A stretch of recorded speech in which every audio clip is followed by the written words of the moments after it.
നിയമസഭാ തെരഞ്ഞെടുപ്പ് അടുത്തതോടെ മുന്നണി മാറ്റങ്ങൾക്ക് സാക്ഷ്യം വഹിക്കുകയാണ് കേരളം. പ്രധാനപ്പെട്ട വാർത്ത ഇതുതന്നെയാണ്. ആദ്യം തലക്കെട്ടിലേക്ക്. UDF-ലേക്ക് മടങ്ങാൻ ജോസ് കെ മാണി. കോൺഗ്രസുമായുള്ള ചർച്ചയിൽ തീരുമാനം. മറ്റന്നാൾ ചേരുന്ന സ്റ്റിയറിംഗ് കമ്മിറ്റി നിർണായകം. എതിർപ്പുമായി റോഷി അഗസ്റ്റിനും പ്രമോദ് നാരായണനും. കേരള കോൺഗ്രസ് പിളർന്നേക്കും. വില്ലെണ്ണാവുന്ന ദിവസങ്ങൾക്കുള്ളിൽ വിസ്മയമെന്ന് VD സതീശൻ. വിസ്മയം എന്ന് പറയുമ്പോൾ നേരത്തെ പറഞ്ഞ വിസ്മയം ഉണ്ടാവും. അത് വരുമ്പോഴല്ലേ വിസ്മയം ആവുള്ളൂ. വന്നാൽ മതി. വരുമ്പോ കറക്റ്റായിട്ട് പറയും. കുറച്ചു ദിവസം കൂടി വെയിറ്റ് ചെയ്യും. അപ്പൊ കറക്റ്റായിട്ട് അറിയാൻ പറ്റും. അല്ല, വിരലിൽ എണ്ണാവുന്ന ദിവസം നിങ്ങൾ വെയിറ്റ് ചെയ്താൽ മതി. കോൺഗ്രസ് പ്രതിഷേധ വേദിയിൽ CPM മുൻ MLA ഐഷ പോറ്റി.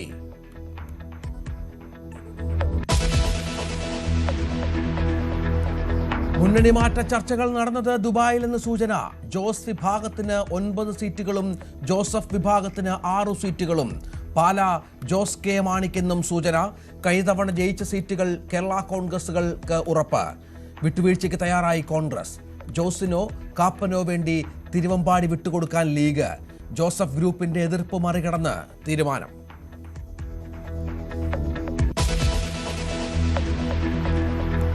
മുന്നണി മാറ്റം ഉറപ്പായതോടെ LDF-ന്റെ ജാഥ അനിശ്ചിതത്വത്തിൽ. മധ്യമേഖല ക്യാപ്റ്റനായി നിശ്ചയിച്ചിരുന്നത് ജോസ് കെ മാണിയെ. പുതിയ സാഹചര്യത്തിൽ ക്യാപ്റ്റനായിരുന്നതിൽ ആശയക്കുഴപ്പം.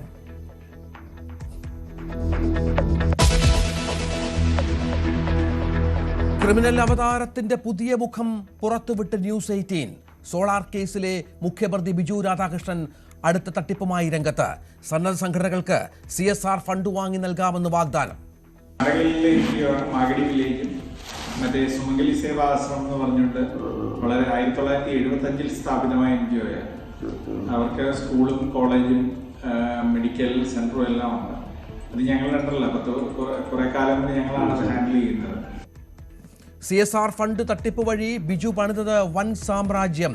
ഇരകളെ വീഴ്ത്താൻ ബിജു ജോർജ്, ബിജു വർഗീസ്, ബിജോ പൗലോസ് എന്നിങ്ങനെ പല പേരുകൾ. വാർത്തയ്ക്ക് പിന്നാലെ ഓഫീസ് പൂട്ടി മുങ്ങി സംഘം.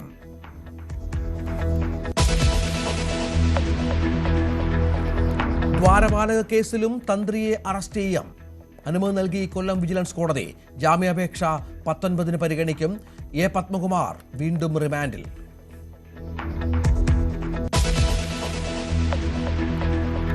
മൂന്നാം ബലാത്സംഗ കേസിൽ രാഹുൽ മങ്കൂട്ടത്തിൽ തിരിച്ചടി. SIT കസ്റ്റഡിയിൽ വിട്ടു കോടതി. കസ്റ്റഡി 3 ദിവസത്തേക്ക്. ജാമ്യാപേക്ഷ 16 പരിഗണിക്കും.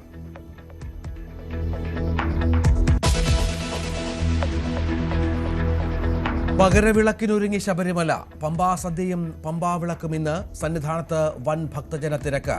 നിയന്ത്രണങ്ങൾ കടുപ്പിച്ച് അധികൃതർ.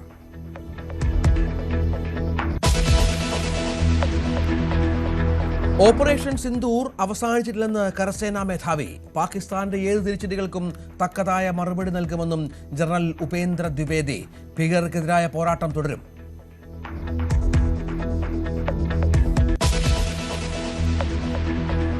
ഉപതെരഞ്ഞെടുപ്പിൽ വിഴിഞ്ഞം തിരിച്ചുപിടിച്ച് കോൺഗ്രസ്. LDF-ന് തിരിച്ചടി. തിരുവനന്തപുരം കോർപ്പറേഷനിൽ കോൺഗ്രസ് സീറ്റെണ്ണം ഇരട്ടിയാക്കി.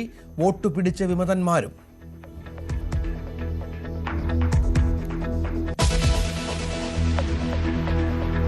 വാർത്തകളുടെ വിശദാംശങ്ങളിലേക്ക്. ആദ്യം തന്നെ വളരെ പ്രധാനപ്പെട്ട ഒരു രാഷ്ട്രീയ സംഭവ വികാസത്തിലേക്ക് പോകണം. ഐഷ പോറ്റിയെ ആരും മറന്നിട്ടില്ല.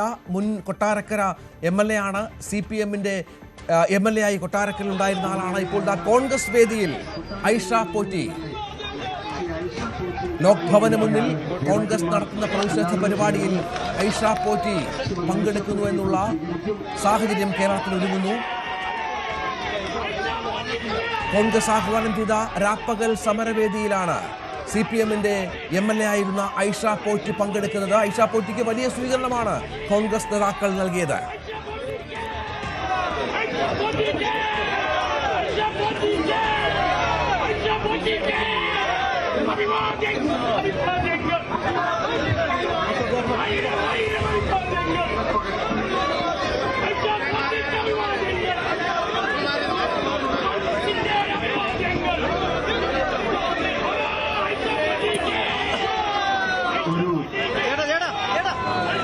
കൊട്ടാരക്കരയിൽ കോൺഗ്രസിന്റെ സ്ഥാനാർത്ഥിയായി ഒരുപക്ഷെ ഐഷ പോറ്റി തന്നെ വന്നേക്കാം. കാരണം അവിടെ കരുത്തനായ ബാലകൃഷ്ണപിള്ളയെ പരാജയപ്പെടുത്തി MLA ആയ വനിതാ നേതാവ് കൂടിയാണ്, CPM നേതാവ് കൂടിയാണ് ഐഷ പോറ്റി എന്ന് ഓർക്കണം. VD സതീശനും സണ്ണി ജോസഫും പ്രധാനപ്പെട്ട കോൺഗ്രസ് നേതാക്കളും ചേർന്ന് ഐഷ പോറ്റിയെ സ്വീകരിക്കുകയായിരുന്നു.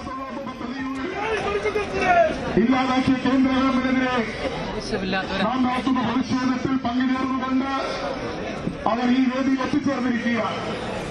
നമ്മുടെ ബഹുമാന്യരായ നേതാക്കന്മാർ AICCയുടെ സംഘടനാ ചുമതലയുള്ള ജനറൽ സെക്രട്ടറി ശ്രീ KC വേണുഗോപാലിന്റെ സാന്നിധ്യത്തിൽ, കേരളത്തിന്റെ ചുമതലയുള്ള ശ്രീമതി ദീപാദാസ് മുൻഷിയുടെ സാന്നിധ്യത്തിൽ, KPC അധ്യക്ഷന്റെയും പ്രതിപക്ഷ നേതാവിന്റെയും സാന്നിധ്യത്തിൽ, വർക്കിംഗ് കമ്മിറ്റി അംഗങ്ങളായ ശ്രീ രമേശ് ചെന്നിത്തലയുടെയും K സുധാകരന്റെയും മുൻ അധ്യക്ഷമായ K മുരളീധരന്റെയും MMSന്റെയും UD കൺവീനർ രൂപ് പ്രകാശിന്റെയും മറ്റ് നേതാക്കന്മാർ, MPമാർ, MLAമാർ, ആയിരക്കണക്കിന് തൊഴിലാളികളുടെ മഹനീയമായ സാന്നിധ്യത്തിൽ ഈ പാർട്ടിയുടെ മെമ്പർഷിപ്പ് ഏറ്റുവാങ്ങുന്നു. അങ്ങോട്ടുള്ള പോരാട്ടത്തിൽ നമ്മൾ ഉറപ്പിച്ചു നിൽക്കാൻ ശ്രീമതി ഐഷ പോറ്റി എടുത്ത തീരുമാനത്തെ ഹാർദവമായി സ്വാഗതം ചെയ്യുന്നു. ഇപ്പോൾ ബഹുമാന്യന്മാരാധീനമായ AICCയുടെ സംഘടനാ ചുമതല general secretary Shri KC Venugopal Shrimati Aisha പോറ്റിക്ക് സ്വാഗതിച്ച് സ്വീകരിക്കും.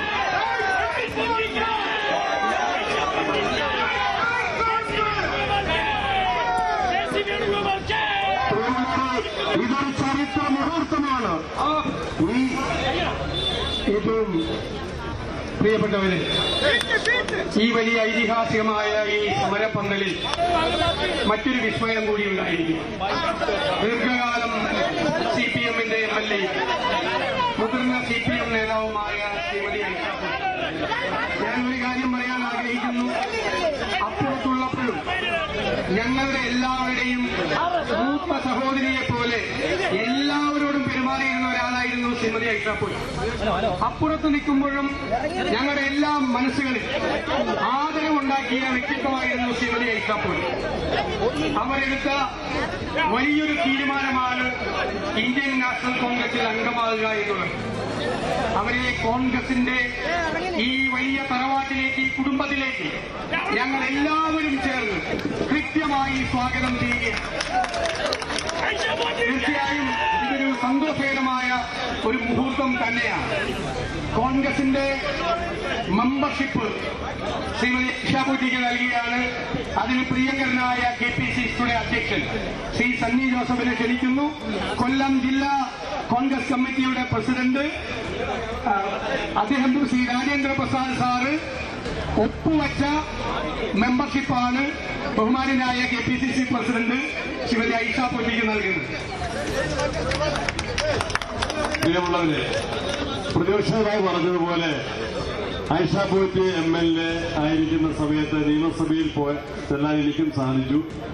വളരെ സൗമ്യമായിട്ട് കാര്യങ്ങൾ സംസാരിക്കുന്ന, പ്രത്യേകിച്ച് സ്ത്രീപക്ഷ നിലപാടുകൾ ശക്തമായിട്ട് സഭയ്ക്കകത്തും പുറത്തും സംസാരിക്കുന്ന, വളരെ സൗമ്യമായി എല്ലാവരോടും പെരുമാറുന്ന നല്ല അഭിഭാഷക കൂടിയാണ് ഐഷ പോറ്റി എന്ന് നമുക്കെല്ലാവർക്കും അറിയാം. അവരുടെ നേതൃത്വത്തിൽ ഇന്ത്യൻ നാഷണൽ കോൺഗ്രസ് നമ്മുടെ സംസ്ഥാനത്ത് ശക്തിപ്പെട്ടു വരുന്നതിന്റെ ഭാഗമായിട്ടാണ് അവരുകൂടി കോൺഗ്രസിന്റെ മഹാപ്രസ്ഥാനത്തിലേക്ക് വന്നിട്ടുള്ളത്. രാവിലെ ഞാനൊരു സൂചന നൽകി. കോവളത്ത് നമ്മൾ ജയിച്ചു. തിരുവനന്തപുരം കോർപ്പറേഷനിലെ ബൈ ഇലക്ഷനിൽ ഒരു ശുഭവാർത്ത കൂടിയുണ്ടെന്ന് പറഞ്ഞു. ഇത്ര ഗംഭീരമായിട്ട് ഒരാളെ കോൺഗ്രസിലേക്ക് സ്വീകരിക്കാൻ, സ്വാഗതം ചെയ്യാൻ സാധിക്കുക എന്നത് തന്നെ ആ വ്യക്തിയുടെ നന്മയുടെ തെളിവായി കാണുകയാണ്. AICCയുടെ ജനറൽ സെക്രട്ടറിമാർ, കേരളത്തിലെ കോൺഗ്രസിന്റെ സമ്പൂർണ്ണ നേതൃത്വം, എല്ലാവരുടെയും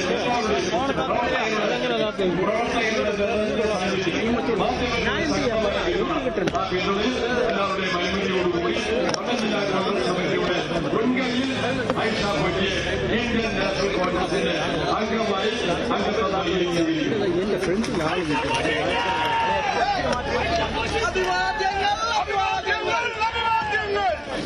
പ്രിയങ്കരായ ശ്രീ KC വേണുഗോപാൽ, തദ്ദേശ ഭരണ തിരഞ്ഞെടുപ്പുകളിലൂടെ ഞങ്ങൾ പറഞ്ഞു കേരളം മാറ്റത്തിന് വേണ്ടി ആരംഭിച്ചു. 3 പതിറ്റാണ്ട് മാറ്റം പ്രതിഫലിക്കുന്ന രാഷ്ട്രീയമായിട്ടുള്ള സാഹചര്യങ്ങൾ കേന്ദ്രത്തിലുണ്ടാവുന്നു. കൊട്ടാരക്കരയിലെ ജനങ്ങളുടെ മനസ്സ് കവർന്നെടുത്ത സത്യത്തിലെ കൊട്ടാരക്കര UDFന്റെ ഒരു സീറ്റായിരുന്നു. ആ UDF സീറ്റ് CPM പിടിച്ചെടുത്തത് നമ്മളെല്ലാം പ്രിയങ്കരായ സഹോദരി ഐഷ പോറ്റിയിലൂടെ ആയിരുന്നു എന്നുള്ളത് നമുക്ക് എല്ലാവർക്കും അറിയാം. ശ്രീ പിണറായി വിജയൻ നിങ്ങളുടെ ഭരണത്തിനോടുള്ള ജനങ്ങളുടെ എതിർപ്പിൽ നിങ്ങൾ BJPയുമായി നടത്തുന്ന സന്ധി ചെയ്യില്ലേ? ആത്മാഭിമാനമുള്ള പാർട്ടിക്കാർക്കാർക്കും ഇവിടെ നിൽക്കാൻ പറ്റില്ല. ആത്മാഭിമാനമുള്ള ഒരു പാർട്ടി സഹോദരി ഉറച്ച തീരുമാനവുമായി മുന്നോട്ട് വന്നിരിക്കുന്നു. ഈ തീരുമാനം കോൺഗ്രസ് 2 കൈയിൽ കെട്ടി ഒറ്റക്കെട്ടായി സ്വീകരിക്കുന്നു. അവരുടെ രാഷ്ട്രീയമായിട്ടുള്ള തീരുമാനത്തെ കോൺഗ്രസ് ബഹുമാനിക്കുന്നു, ആദരിക്കുന്നു. അഖിലേന്ത്യാ കോൺഗ്രസ് കമ്മിറ്റിക്ക് വേണ്ടി ഞാനിവിടെ പറയാൻ ആഗ്രഹിക്കുന്നത്, അവർ പാർട്ടിയുടെ ഒരു അഭിമാനമായിട്ടുള്ള പ്രവർത്തകയായി നേതാവായി തുടരുന്നതിന് പാർട്ടിയുടെ എല്ലാവിധമായ പിന്തുണയും സംരക്ഷണവും ഉണ്ടാകും എന്ന് അറിയിച്ചുകൊണ്ട് നിങ്ങളെല്ലാവരെയും ഈ നാട്ടിലെ കോൺഗ്രസ് ഇവിടെ കൂടിയവർ മാത്രമല്ല കേരളത്തിലെ ജനാധിപത്യ വിശ്വാസികളുടെ എല്ലാവരുടെയും സന്തോഷത്തിൽ ഞാനും പങ്കുചേരുന്നു. നമസ്കാരം. ജയ് ഹിന്ദ്.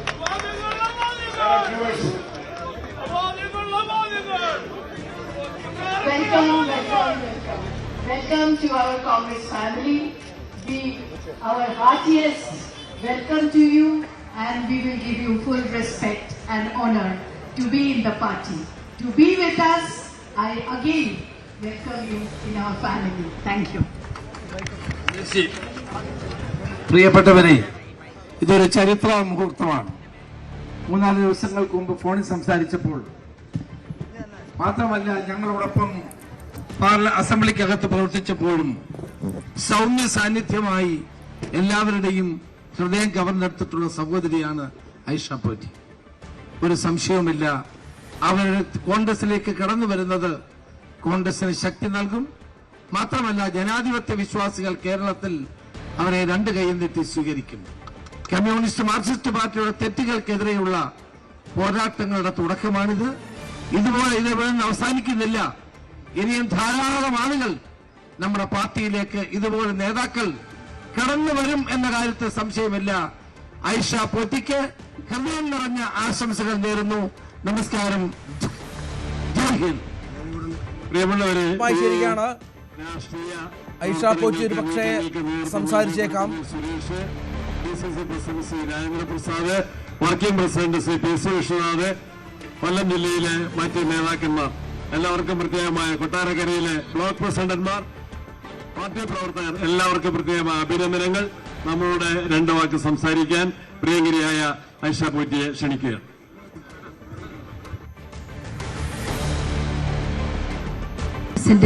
നേതാക്കൾ ഇവിടെ എത്തിച്ചേർന്ന ഏറ്റവും പ്രിയപ്പെട്ട മാധ്യമ സുഹൃത്തുക്കളെ, മഹാകോൺഗ്രസിന്റെ അക്കമുള്ള പ്രിയങ്കരായിട്ടുള്ള സഹോദരിമാർ, ചേച്ചിമാർ, പ്രിയപ്പെട്ടവരെ, ഒരുപക്ഷെ വിചാരിക്കാം ഐഷ പോറ്റി ഈ 10-25 കൊല്ലക്കാലം ജനപ്രതിനിധിയായും പ്രസ്ഥാനത്തിന്റെ ഭാഗമായി നിന്നിട്ട് വർഗവഞ്ചകയായി ആ പാർട്ടി മാറിപ്പോയോ എന്ന്. പക്ഷെ ഓർക്കണം, എനിക്ക് നിങ്ങളോടൊക്കെ അങ്ങേറ്റ സ്നേഹം. എത്ര നിങ്ങൾ വിമർശിച്ചാലും എന്നെ കൂടുതൽ ശക്തയാക്കുകയേ ഉള്ളൂ. വളരെ മ്ലേച്ഛമായ ഭാഷയിലൂടെ ഈ വരും ദിവസങ്ങളിൽ സോഷ്യൽ മീഡിയയിലൂടെ ധാരാളം കാര്യങ്ങൾ വരുമെന്ന് എനിക്കറിയാം. പക്ഷെ ഞാൻ അതിനെ ഒട്ടും ഭയക്കുന്നില്ല. എന്താണെന്ന് വെച്ചാൽ, ഞാൻ ഒരു രാഷ്ട്രീയ പ്രസ്ഥാനത്തിന്റെ ഭാഗമല്ല. ഞാനത് വലിയ രാഷ്ട്രീയക്കാരല്ലായിരുന്നു. 2000 മുതലാണ് പ്രാക്ടീസ് ചെയ്തുകൊണ്ടിരുന്ന ഇടയ്ക്കാണ് ഇങ്ങനെ വൈദ്യുതിന്റെ അച്ഛനൊക്കെ പാർട്ടിയിലുണ്ടായിരുന്നു. ആ കാലമല്ല ഇന്നും പാർട്ടിയിലുള്ളതെന്നുള്ളത് സത്യമാണ്. ഞാനും ആ പ്രസ്ഥാനത്തിന്റെ ഭാഗമായ സമയത്തെ പോലെ അല്ല. ആ വഴിയൊക്കെ മാറിയിട്ടുണ്ട്. ഞാൻ തുറന്നു പറയാൻ എന്റെ പ്രിയപ്പെട്ട സഖാക്കൾക്കൊക്കെ ചിലപ്പോൾ എന്നോട് ദേഷ്യം വരും. എനിക്ക് അവരെല്ലാം വലിയ ഇഷ്ടമാണ്. എന്റെ നാട്ടിലുള്ള സഖാക്കൾ പ്രവർത്തകരുമൊക്കെ കുറച്ച് ഡിസിഷൻ മേക്കേഴ്സ് മാത്രമാണ് മൊത്തത്തിലെ പ്രയാസമാക്കി മാറ്റി. നിങ്ങൾ അന്വേഷിച്ചുകൊള്ളുക. എന്തായാലും വിമർശനങ്ങളെ ഞാൻ കൂടുതൽ സന്തോഷത്തോടെ കേൾക്കുകയാണ്. വിമർശനങ്ങളാണ് മനുഷ്യനെ ഇത്രത്തോളം എത്തിക്കുക. ഒരു മനുഷ്യനോട് പോലും മിണ്ടാനൊരു ധൈര്യം ഉണ്ടായിരുന്ന ആളെ ഒരു കാലത്ത് വക്കീലായിട്ട് വരുമ്പോൾ പോലും എനിക്കിങ്ങനെ പ്രസംഗിക്കാനൊന്നും അറിഞ്ഞു. ഞാൻ ഞാൻ ആദ്യമുണ്ടായിരുന്ന പ്രസ്ഥാനവും എന്നെ ഒത്തിരി സഹായിച്ചു. പക്ഷേ അത് നല്ല വിഷമവും എനിക്ക് തന്നു. ഞാൻ എന്താന്ന് പറയാൻ എനിക്ക് ഒട്ടും ഇഷ്ടമല്ല. എനിക്ക് ആരെ കുറ്റം പറയുന്നത്, ലോകക്കാരെ കുറ്റം പറയുന്നത് ഇഷ്ടമല്ല. നാട് മുഴുവൻ കാണും, നാടെല്ലാം കണ്ടോട്ടെ.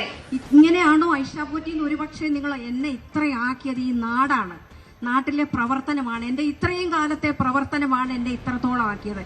മനുഷ്യന് ക്ഷമയ്ക്ക് നിങ്ങൾ ഒരുപാട് പേര് എന്നോട് ചോദ്യം വെച്ചിട്ടുണ്ടെന്ന് എനിക്കറിയാം. ഇന്നല്ലാതെ ഇനി എന്നോട് ഒന്നും ചോദിക്കില്ല. ഞാൻ എല്ലാവരോടുമായിട്ട് പറയാം. കഴിഞ്ഞ ജൂലൈ മാസം 18-ാം തീയതി എന്റെ വീട്ടിലേക്ക് എല്ലാവരും വന്നു. എന്താണ്, ഉമ്മൻചാണ്ടി അദ്ദേഹത്തിന്റെ അനുസ്മരണ സമ്മേളനത്തിലേക്ക് എന്നെ അവിടുത്തെ കോൺഗ്രസ് പാർട്ടിയുടെ ആൾക്കാർ വിളിച്ചിട്ടുണ്ട്. അദ്ദേഹം ഒരു വലിയ മനുഷ്യനായിരുന്നു, മുഖ്യമന്ത്രിയായിരുന്ന ആള്. നായനാർ അദ്ദേഹവും മുഖ്യമന്ത്രിയായിരുന്ന ആളല്ലേ. അദ്ദേഹത്തിന്റെ അനുസ്മരണത്തിന് വിളിച്ചാലും എല്ലാ പാർട്ടിയും പോകത്തില്ലേ? അതേപോലെ എന്നെയും വിളിച്ചിരുന്നു. എനിക്കൊരു അനുഭവമുണ്ട്. 3 തവണ ML ഇരുന്ന സമയത്തും അദ്ദേഹത്തിന്റെ ഒപ്പം പ്രവർത്തിച്ചിരുന്നു. അദ്ദേഹത്തിന്റെ പ്രവർത്തന പല കാര്യങ്ങളും അവിടുത്തെ സ്കിൽ പാർക്കിന്റെ ഉൾപ്പെടെ ഞാൻ ഓരോ പറയൽ പല കാര്യങ്ങൾക്കും അവിടെ ചെല്ലുമ്പോൾ ഒരു കൂട്ടം ജനങ്ങൾ മുമ്പിലുണ്ടെങ്കിലും കണ്ടു കഴിഞ്ഞാൽ ആരെങ്കിലും പോയി എന്ന് പറഞ്ഞാൽ പോറ്റി വാന്ന് പറഞ്ഞ് ഞാനത്ര വലിയ ആളുമൊന്നും അല്ലെങ്കിലും ഉടനെ എണീറ്റ് ഇപ്പുറത്ത് വന്നിട്ട് ഞാൻ നോക്കാം എന്ന് പറഞ്ഞ ഒരു അനുഭവം എനിക്കുണ്ട്. എന്റെ പൊന്നെ, നിങ്ങളോടൊക്കെ എനിക്ക് ചോദിക്കാനുള്ള, ഏത് രാഷ്ട്രീയത്തിലും ഏത് മനുഷ്യരായാലും ഏത് ലീഡറായാലും എത്ര വലിയ മന്ത്രിയായാലും അതിനു മേളിലുള്ള ആളായാലും മനുഷ്യനോട് സ്നേഹത്തോടെ പെരുമാറുന്നതിന് നഷ്ടമുണ്ടോ? സത്യസന്ധമായിട്ട് ഇടപെടുന്നതിന് നഷ്ടമുണ്ടോ?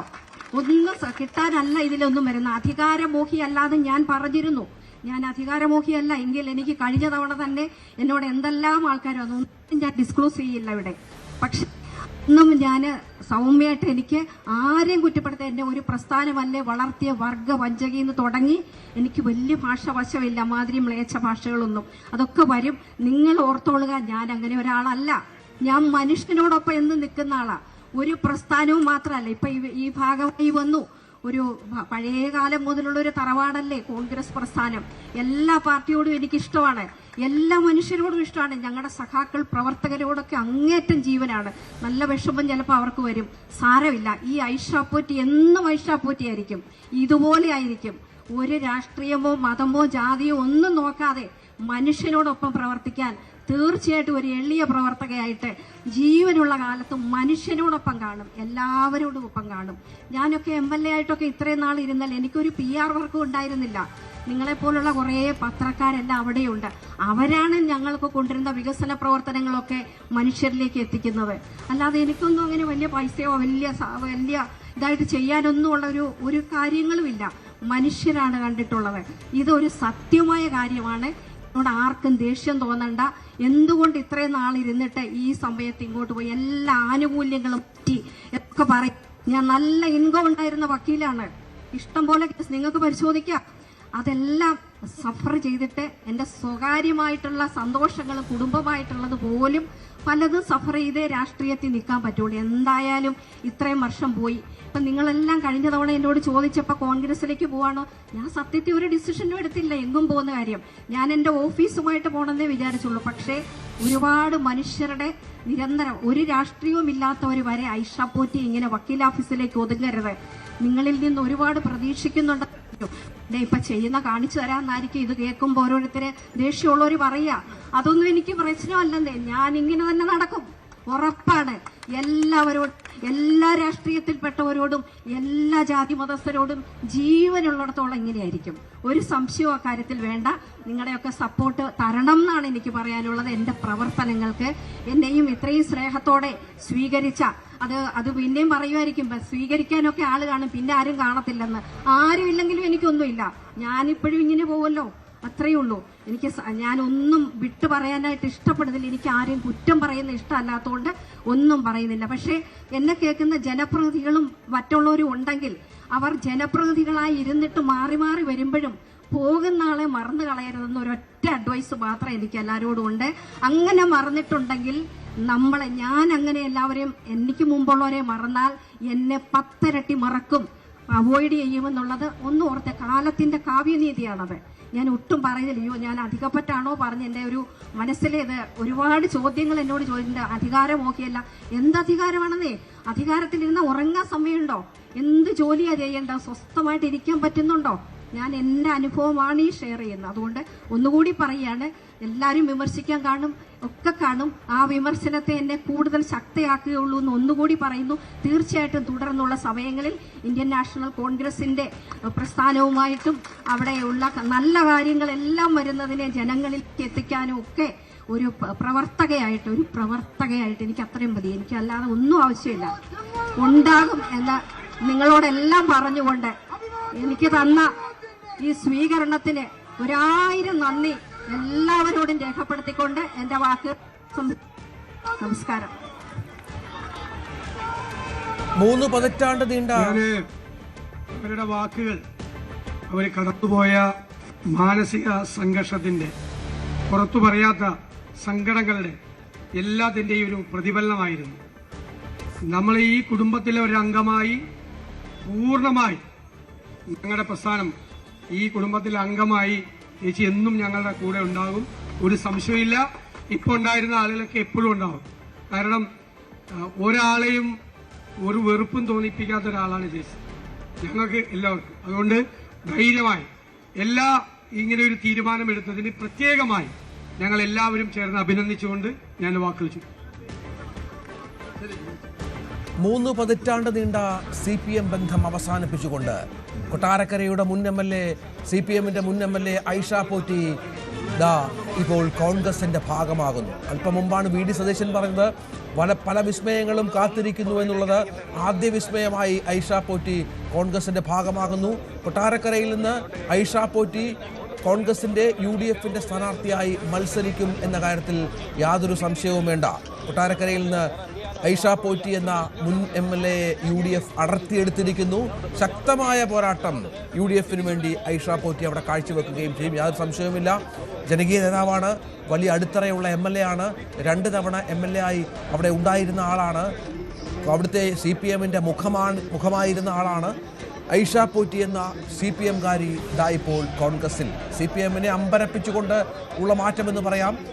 അല്പം മുമ്പാണ് സതീശൻ പറഞ്ഞത് വിസ്മയിപ്പിക്കാൻ ഒരുങ്ങുന്നു കോൺഗ്രസ് UDF എന്ന്. ആ വിസ്മയത്തിൻ്റെ തുടക്കം കൂടി ലോക് ഭവന് മുന്നിലെ ഈ സമരപ്പന്തലിൽ സംഭവിക്കുകയാണ്. BV അരുൺ ചേരുന്നുണ്ട്. അരുണ്, CPM കേന്ദ്രങ്ങൾ അമ്പരന്ന് കാണും സ്വാഭാവികമായും. കഴിഞ്ഞ കുറേ നാളുകളായി പാർട്ടിയുമായി അകന്നു നിൽക്കുകയാണ് എങ്കിൽ പോലും കോൺഗ്രസിലേക്കുള്ള അവരുടെ ഒരു വരവ് അത് അപ്രതീക്ഷിതമായിരുന്നു.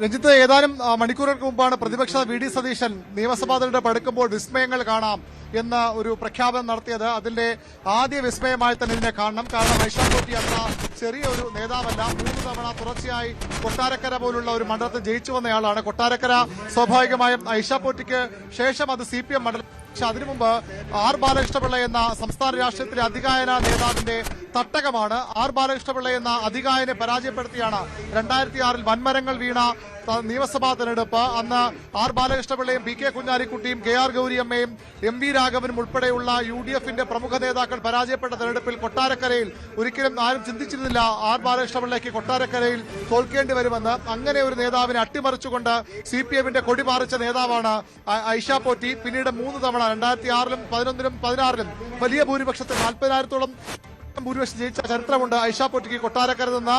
അങ്ങനെ ജയിച്ചു വന്ന ഒരു നേതാവിന് 2021-ൽ CPM സീറ്റ് നിഷേധിക്കുന്നു. സ്വാഭാവികമായും അവരുടെ പാർട്ടി തീരുമാനപ്രകാരം തുടർച്ചയായ 2 തവണ മത്സരിച്ചവർ മാറി നിൽക്കട്ടെ തീരുമാനപ്രകാരമാണെങ്കിൽ പോലും അവർ അന്നേ അതൃപ്തിയായിരുന്നു. പിന്നീട് അവർ പാർട്ടിയിൽ സജീവമല്ലാതായി. പക്ഷേ അവരെ ഇപ്പോൾ കോൺഗ്രസ് പാളയത്തിലേക്ക് എത്തിക്കുമ്പോൾ കോൺഗ്രസിന് ഇവിടെ സംസാരിച്ച നേതാക്കളിൽ ഒരാൾ പറഞ്ഞതുപോലെ കൊട്ടാരക്കര കോൺഗ്രസിന്റെ മണ്ഡലമാണ്, അല്ലെങ്കിൽ UDFന്റെ മണ്ഡലമാണ്.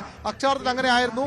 ബാലകൃഷ്ണപിള്ള ഉള്ളപ്പോൾ അത് UDFന്റെ മണ്ഡലം തന്നെയായിരുന്നു. പക്ഷേ കഴിഞ്ഞ തവണ KN ബാലഗോപാൽ ധനമന്ത്രി വലിയ ഭൂരിപക്ഷം ജയിച്ചു വന്ന മണ്ഡലമാണ്. അവിടെ ഐഷ പോറ്റി എത്തുമ്പോൾ അതിനൊരു മാറ്റമുണ്ടാകും. കൊട്ടാരക്കര വലത്തേക്ക് തിരിയുമെന്ന വലിയ ആത്മവിശ്വാസമാണ് കോൺഗ്രസ് കേന്ദ്രങ്ങൾക്കുള്ളത്. വലിയ ഒരു തിരിച്ചടി ഇടതുമുന്നണിക്ക് നേരത്തെ ജൂലൈയിൽ ഉമ്മൻചാണ്ടി അനുസ്മരണത്തിന് പങ്കെടുക്കുമ്പോൾ വലിയ വിമർശനങ്ങൾ ഉയർന്നു വന്നിരുന്നു. വലിയ ഐഷ പോറ്റി പാർട്ടി വിടുമെന്ന വലിയ അഭ്യൂഹങ്ങൾ പറഞ്ഞിരുന്നു. അന്ന് അവർ അതെല്ലാം തള്ളിക്കളഞ്ഞെങ്കിലും ഇപ്പോൾ മാസങ്ങൾ പിന്നിടുമ്പോൾ ഏതാണ്ട് 6 മാസങ്ങൾക്കിപ്പുറം ഉമ്മൻചാണ്ടിയുടെ അനുസ്മരണത്തിന് ശേഷം 6 മാസങ്ങൾക്കിപ്പോൾ ലോക് ഭവൻ മാർച്ചിൽ രാപകൽ സമര പന്തലിലേക്ക് ഐഷ പോറ്റി എത്തുകയാണ്. പ്രതിപക്ഷ നേതാവ് പറഞ്ഞ വിസ്മയം നമ്പർ 1 ഇതിനെ കാണണം. ഒന്നുകൂടി ചേർത്ത് വായിക്കേണ്ടതുണ്ട്.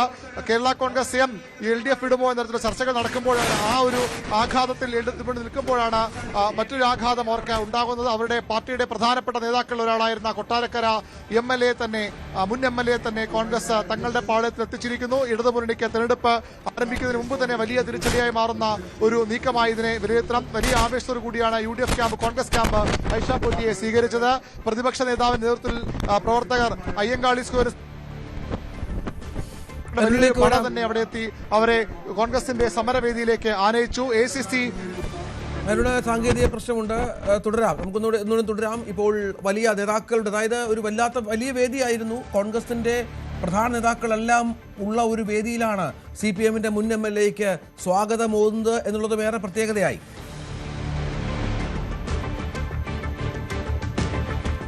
അതിനുള്ളിലേക്ക് വരാം. ഇതിനിടയിൽ ജോസ് കെ മാണിയുടെ ഒരു FB പോസ്റ്റ് കൂടി വന്നത് നമ്മൾ ഇതിനോട് ചേർത്ത് വെക്കണം. രാവിലെ മുതൽ തന്നെ ജോസ് കെ മാണിയുടെ മുന്നണി മാറ്റമായിരുന്നു കേരള രാഷ്ട്രീയം ചർച്ച ചെയ്തിരുന്നത്.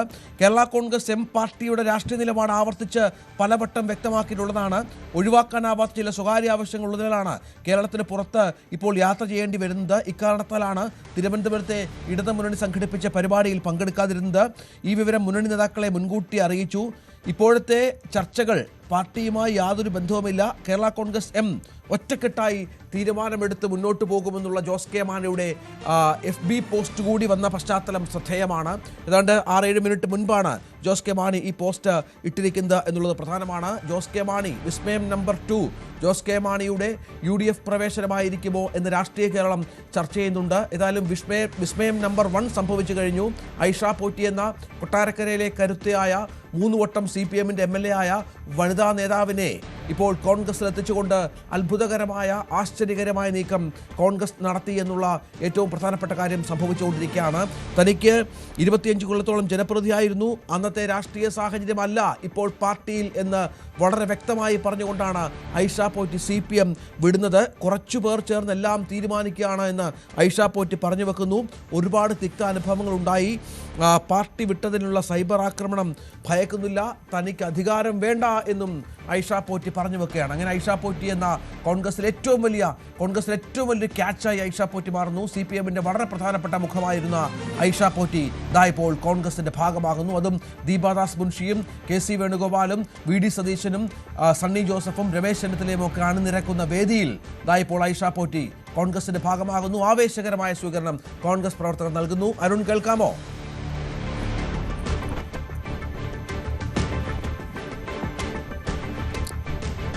വലിയ നേതാക്കളുടെ വലിയൊരു ബാഹുല്യമുണ്ട്.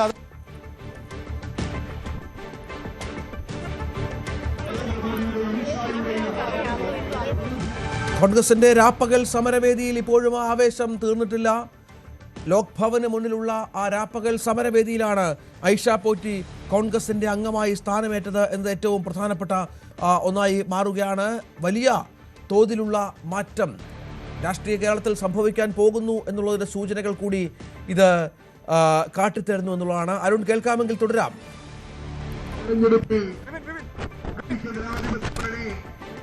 വിജയം നേടുകയും രഞ്ജിത്ത്, അത് തന്നെയാണ്.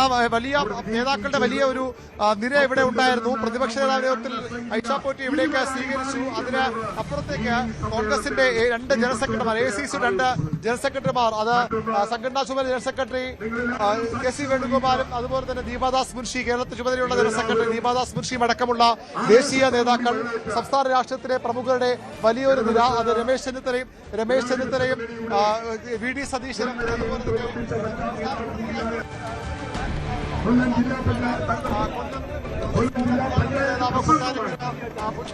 തങ്ങളുടെ പാർട്ടിയിലേക്ക്, തങ്ങളുടെ തറവാട്ടിലേക്ക് സ്വീകരിച്ചത് വലിയ സ്വീകരണം തന്നെ അവർക്ക് നൽകിയെന്നുള്ള പ്രാധാന്യത്തോടു കൂടി കോൺഗ്രസിനെ കാണുന്നതിന്റെ തെളിവായി കൂടി അത് നമുക്ക് വിലയിരുത്തണം.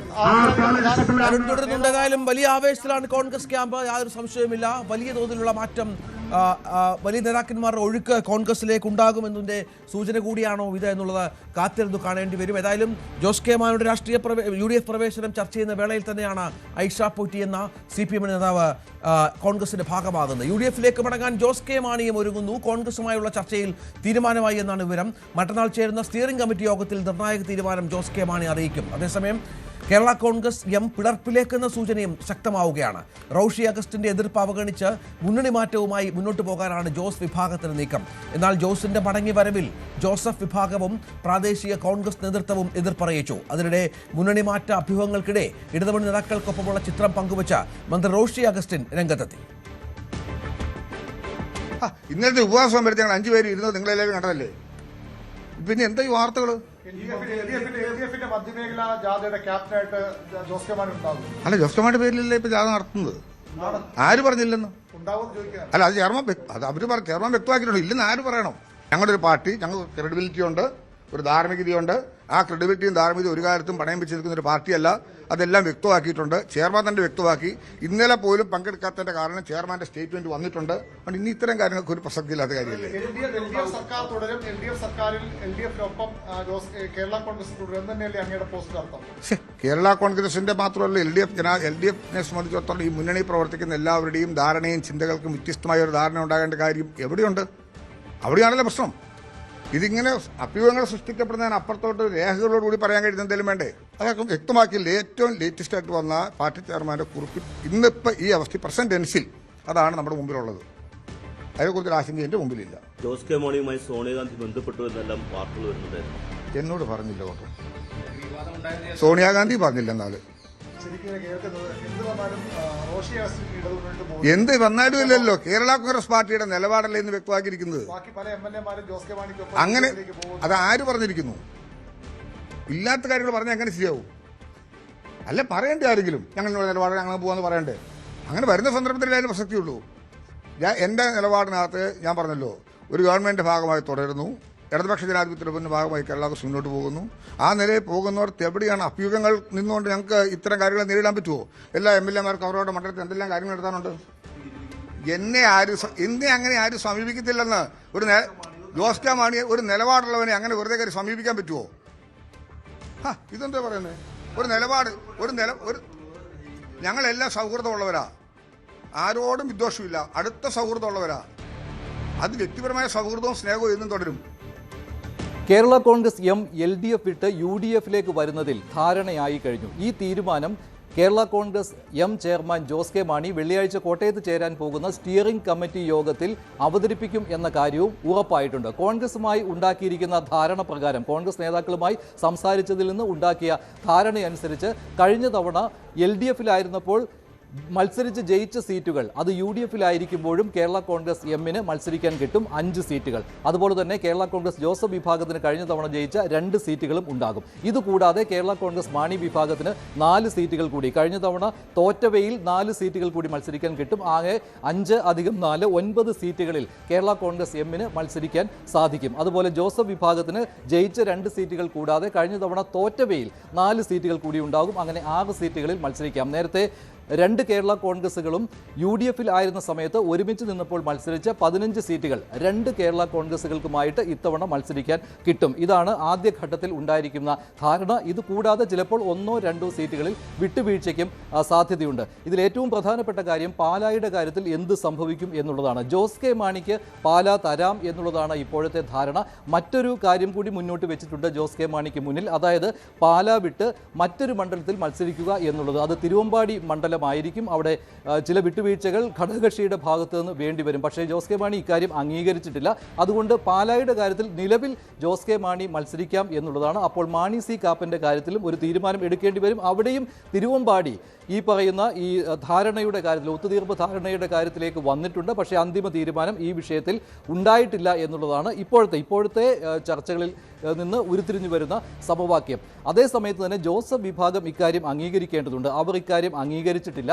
തങ്ങൾക്ക് കഴിഞ്ഞ തവണ മത്സരിച്ച് 10 സീറ്റുകൾ വേണം എന്ന നിലപാടിൽ ഉറച്ചു നിൽക്കുകയാണ് ജോസഫ് വിഭാഗം. സീറ്റുകളുടെ കാര്യത്തിൽ മാത്രമല്ല, ജോസ് കെ മാണി ഇപ്പോൾ UDFിലേക്ക് വരേണ്ട സാഹചര്യം ഇല്ല എന്നാണ് ജോസഫ് വിഭാഗത്തിൻ്റെയും മധ്യ കേരളത്തിലെ കോൺഗ്രസിലെ പ്രാദേശിക നേതാക്കളുടെയും നിലപാട്. കാരണം ജോസ് കെ മാണി വിഭാഗം ഇല്ലാതെ തന്നെ കഴിഞ്ഞ ലോക്സഭാ തെരഞ്ഞെടുപ്പിലും അതുപോലെ തന്നെ തദ്ദേശ തെരഞ്ഞെടുപ്പിലും ജയിക്കുവാൻ UDFന്, അത് തിളക്കമാർന്ന വിജയം കൈവരിക്കാൻ UDFന് ഗ്രൂപ്പിന് കഴിഞ്ഞിട്ടുണ്ട്.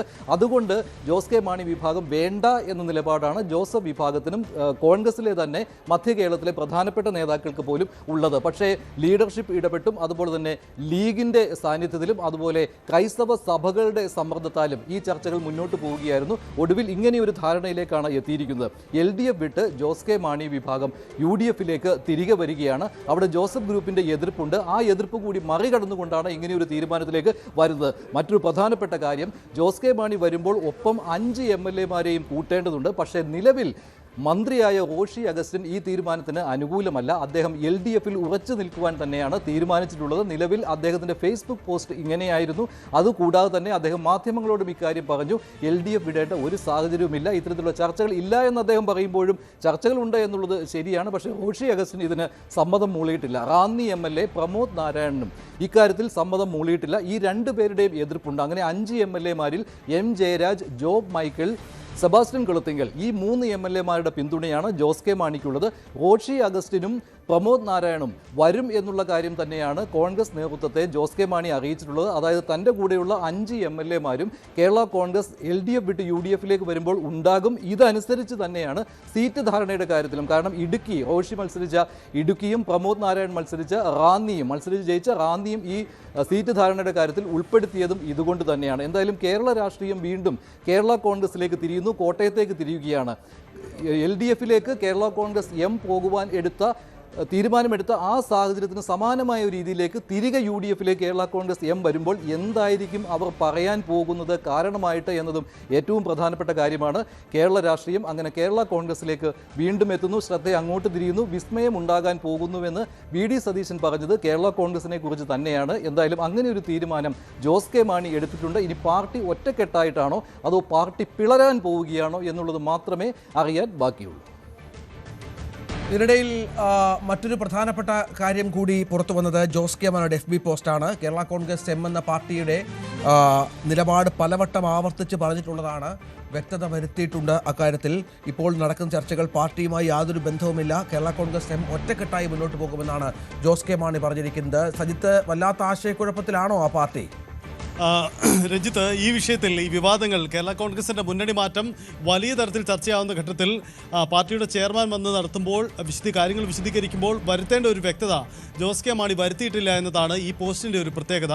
കാരണം ഇതിൽ തൻ്റെ പാർട്ടി ഒറ്റക്കെട്ടായി തീരുമാനമെടുത്ത് മുന്നോട്ട് പോകുമെന്ന് ജോസ് കെ മാണി പറയുന്നുണ്ട്. അതേസമയം അദ്ദേഹം ഈ മുന്നണിയുടെ പരിപാടിയിൽ നിന്ന് വിട്ടുനിന്നതിന് ചില ന്യായീകരണങ്ങൾ അദ്ദേഹം നടത്തുകയും ചെയ്യുന്നുണ്ട്. പക്ഷേ ജോസ് കെ മാണി വ്യക്തത വരുത്താതെ പോകുന്നത് താൻ മുന്നണിയിൽ ഉണ്ടാകുമോ ഇല്ലയോ എന്നതിൽ അദ്ദേഹം അതേ പരാമർശം നടത്തിയിട്ടില്ല എന്നതാണ്. വേണമെങ്കിൽ കൂട്ടി വായിക്കാം അദ്ദേഹത്തിൻ്റെ വാക്കുകൾ, അതുതന്നെയാണ് വ്യക്തമാക്കുന്നത് എന്ന്.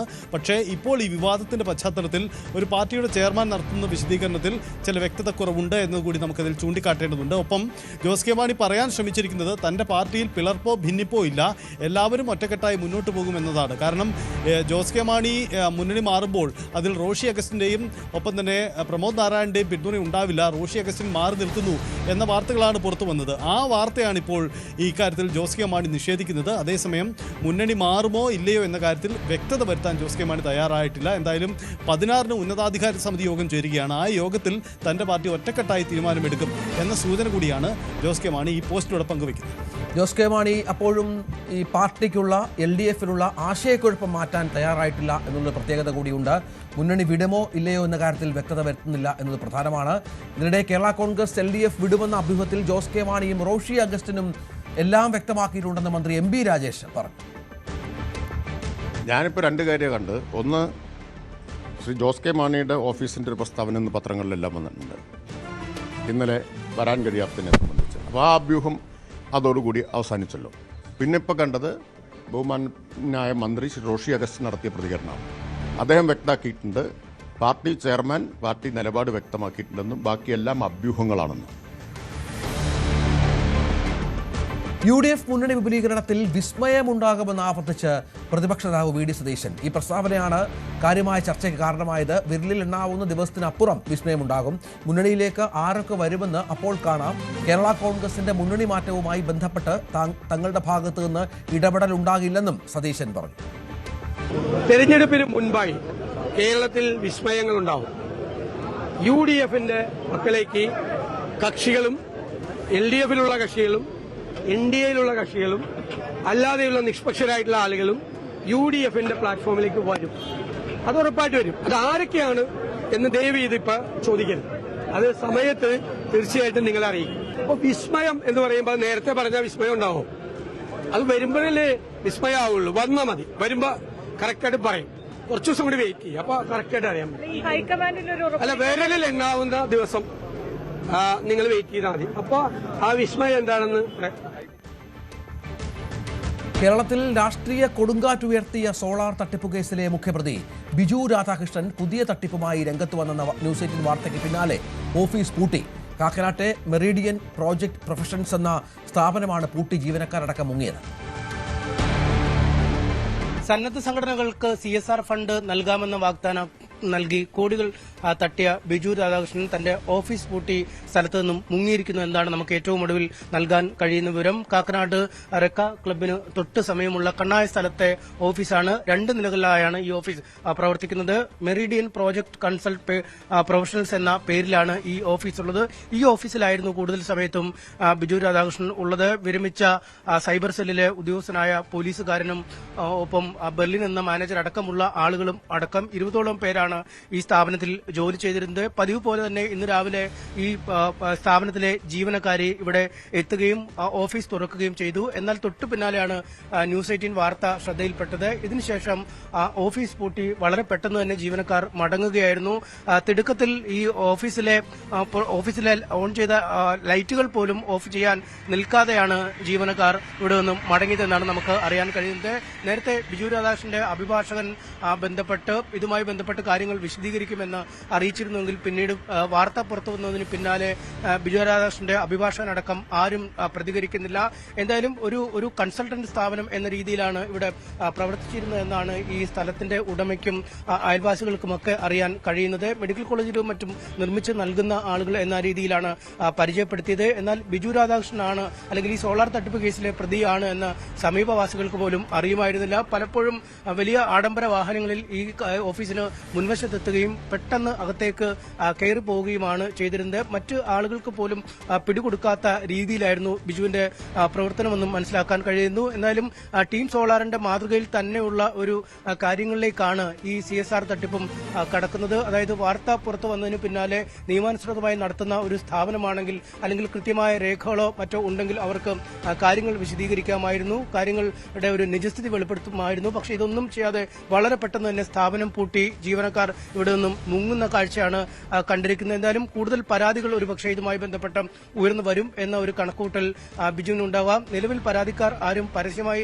രംഗത്ത് വരാത്ത ഒരു സാഹചര്യമുണ്ട്. പക്ഷേ നിരവധി ആളുകൾക്കാണ് ഇത്തരത്തിൽ ഈ തട്ടിപ്പിൽ പണം നഷ്ടമായിരിക്കുന്നത്. ഏതാണ്ട് 1 വർഷത്തിന് താഴെയാണ് ഈ സ്ഥാപനത്തിലേക്ക് അല്ലെങ്കിൽ ഈ ഓഫീസ് പ്രവർത്തിക്കാൻ ആരംഭിച്ചത്.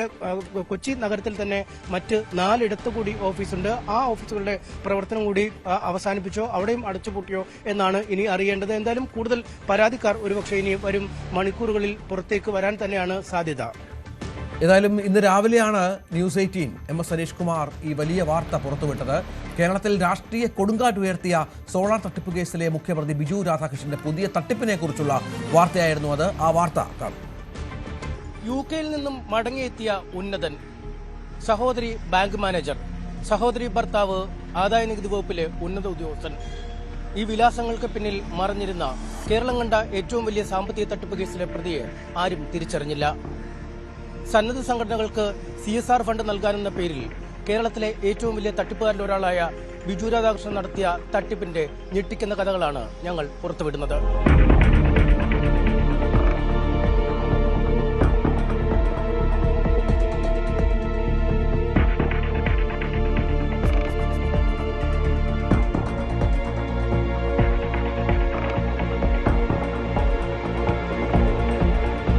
കേരളം കണ്ട ഏറ്റവും വലിയ സാമ്പത്തിക തട്ടിപ്പായ സോളാർ കേസിലെ മുഖ്യപ്രതി എവിടെന്ന അന്വേഷണമാണ് ഞങ്ങളെ കൊച്ചി കാക്കനാടുള്ള മെറിഡിയൻ എന്ന സ്ഥാപനത്തിലെത്തിച്ചത്. സന്നദ്ധ സ്ഥാപനങ്ങൾക്ക് വൻകിട കോർപ്പറേറ്റുകളിൽ നിന്നും സാമൂഹ്യ പ്രതിബദ്ധത ഫണ്ടെന്ന CSR തരപ്പെടുത്തി നൽകാമെന്ന പേരിൽ കോടികൾ തട്ടിയെടുക്കലാണ് ബിജുവിന്റെ പുതിയ ബിസിനസ്. വെറുമൊരു തട്ടിപ്പല്ല ബിജു രാധാകൃഷ്ണൻ നടത്തിയത്. രോഗികളുടെയും ആലംബഹീനരുടെയും കണ്ണീരൊപ്പുന്ന സന്നദ്ധ സംഘടനകളുടെ വിശ്വാസ്യതയാണ് മുതലെടുത്തത്. ബിജുവിന്റെ മോഹനസുന്ദര വാഗ്ദാനങ്ങളിൽ പലരും വീണുപോയി എന്നതാണ് വാസ്തവം. സോളാർ തട്ടിപ്പ് കാലത്തെ ഡോക്ടർ RB നായർ എന്ന പേരും യഥാർത്ഥ പേരായ ബിജു രാധാകൃഷ്ണൻ മാറ്റി ബിജു ജോർജ്, ബിജു വർഗീസ്, ബിജു പൗലോസ് എന്നീ പേരുകളിലാണ് ബിജു ഇരകളെ വീഴ്ത്തുന്നത്. പേരിലെ മാറ്റം ഓഫീസിലുമുണ്ട്. ഓഫീസിൽ നിറഞ്ഞു നിൽക്കുന്നത് ക്രൈസ്തവ വിശ്വാസത്തിന്റെ ചിഹ്നങ്ങളുമാണ്. ഭാര്യയെ കൊന്ന കേസിൽ ജയിൽ ശിക്ഷ അനുഭവിച്ചിരുന്ന ബിജുവിനായി സുപ്രീം കോടതിയിൽ വാദിച്ച് കുറ്റവിമുക്തനാക്കിയ കൊച്ചിയിലെ വനിതാ അഭിഭാഷകയുടെ പേരിലുള്ള ആഡംബര കാറാണ് ബിജു ഉപയോഗിക്കുന്നത്. തിരുവനന്തപുരത്തെ ഒരു സന്നദ്ധ സംഘടനയ്ക്ക് 1000 കോടിയോളം ചെലവ് വരുന്ന ജൈവ കൃഷി പദ്ധതിയുമായി ബന്ധപ്പെട്ട CSR ഫണ്ടിനായാണ് ഞങ്ങൾ ട്രസ്റ്റ് ഭാരവാഹിയോടൊപ്പം ബിജുവിന്റെ ഓഫീസിലെത്തിയത്. ഏപ്രിൽ മാസത്തിനുള്ളിൽ 1500 കോടി രൂപ തരപ്പെടുത്തി നൽകാമെന്ന് ബിജുവിന്റെ ഉറപ്പ്. ലഭിക്കുന്ന പണത്തിന്റെ 60% തുക മാത്രം പദ്ധതിക്കായി ചെലവഴിച്ചാൽ മതിയാകും. ബാക്കി ട്രസ്റ്റിനും ഒരു വിഹിതം തനിക്കും. അന്നേരം ഞാൻ പറയുന്നത്, നിങ്ങൾ 1 കോടി രൂപ കിട്ടുന്നോ, 10 ലക്ഷം രൂപ നിങ്ങൾ മാറ്റിക്കോ, അല്ലെങ്കിൽ 15 ലക്ഷം രൂപ നിങ്ങളുടെ ആവശ്യത്തിന് വേണ്ടി മാറ്റിക്കോ, ബാക്കിയുള്ളത് ചെലവഴിക്കാൻ മതി. നിങ്ങൾ ഒരു 60% ചെലവഴിച്ചാൽ മതി, ബാക്കിയുള്ളത് നിങ്ങൾ മാറ്റിക്കോ, ഞാൻ നോക്കിക്കോളാം. അതിനുള്ള ധൈര്യം എനിക്കുണ്ട്. പക്ഷെ അറിയാതെ പിന്നെ 60% കൂടെ മാറ്റരുത്. അത് മാത്രമേ പറയുള്ളൂ. നിങ്ങൾ ബാക്കിയുള്ള മാറ്റിക്കോ, മാറ്റിയിട്ട് നിങ്ങൾ ഭംഗിയായിട്ട് വർക്ക് ചെയ്യും. അമൃതാനന്ദമയി മഠം അടുത്തിടെ ഉത്തർപ്രദേശിലെ ഫരീദാബാദിൽ ആരംഭിച്ച ആശുപത്രിക്ക് പണം ലഭ്യമാക്കിയത് താനാണ്. കേരളത്തിനകത്തും രാജ്യത്തെ വിവിധയിടങ്ങളിലുമായി 10ലധികം മെഡിക്കൽ കോളേജുകൾ തന്റെ ഫണ്ടിൽ സ്ഥാപിച്ചിട്ടുണ്ട്.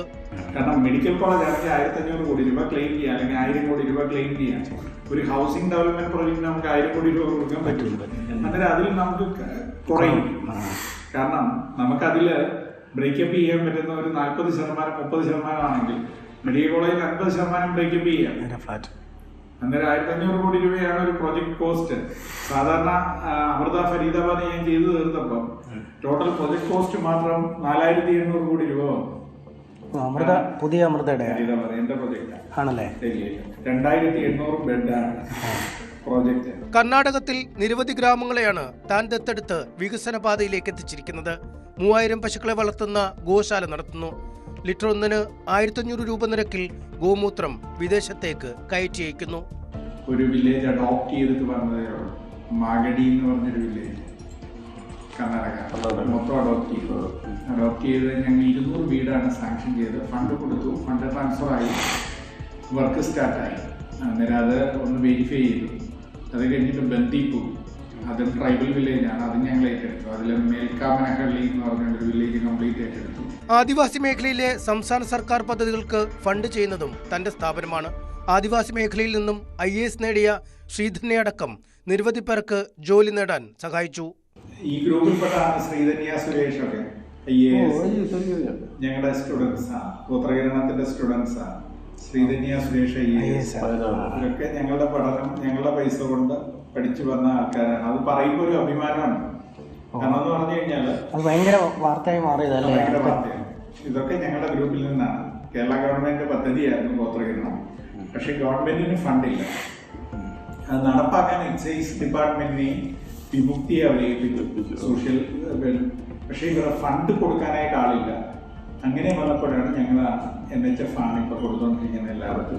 കേന്ദ്ര സർക്കാരും BJP നേതാക്കളുമായും അടുത്ത ബന്ധമാണെന്ന് ഇയാൾ അവകാശപ്പെടുന്നു.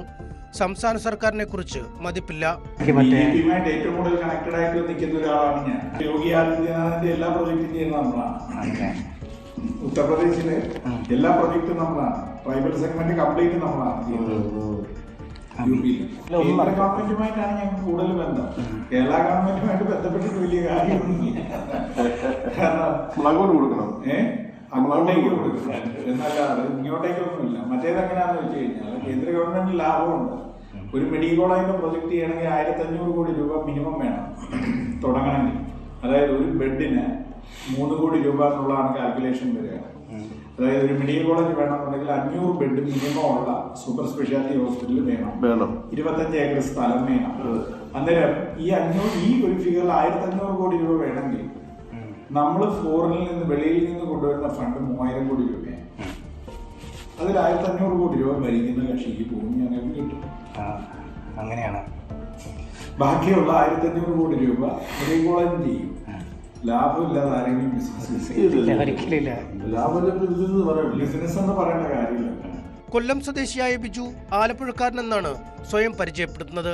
സോളാർ കേസിലും ഭാര്യയെ കൊന്ന കുറ്റത്തിനുമായി വർഷങ്ങളോളം ജയിലിലായിരുന്ന കുറ്റവാളി അവകാശപ്പെടുന്നത് താൻ 15 വർഷത്തെ UKG വിധം അവസാനിപ്പിച്ച് അടുത്തിടെയാണ് കേരളത്തിലേക്ക് മടങ്ങിയതെന്നാണ്. സഹോദരി ആലപ്പുഴ മുല്ലക്കൽ SBയിലെ മാനേജരും സഹോദരി ഭർത്താവ് ആദായ നികുതി വകുപ്പിൽ ഉന്നത ഉദ്യോഗസ്ഥനുമാണ്.